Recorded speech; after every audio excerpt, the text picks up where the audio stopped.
Welcome back, everybody. Today, I'm going to teach you how to duplicate a project in Asana.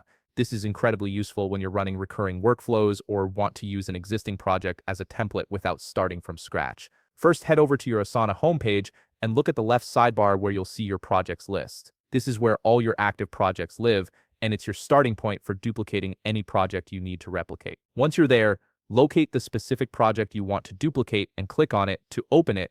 This ensures Asana knows exactly which project structure you're planning to copy.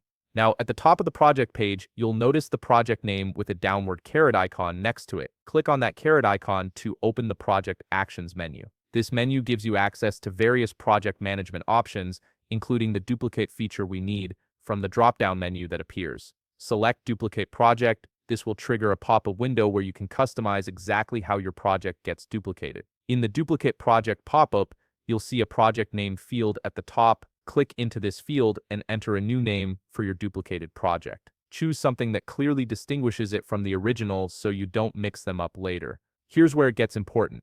Below the name field, you'll see several checkboxes that let you choose what elements to copy over. You can include or exclude tasks, assignees, due dates, attachments, and comments depending on your needs. If you're creating a fresh workflow, you might uncheck assignees and due dates. If you're replicating an exact process, keep everything checked. Once you've configured your preferences, click the Duplicate Project button at the bottom of the pop-up. Asana will now create your new project with all the selected elements.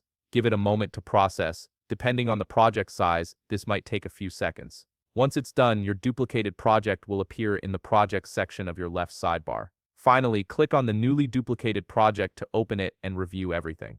Make sure all the tasks, sections, and settings copied over correctly so you can start working right away. If you found this video helpful, please leave a like, subscribe, and see you in the next video.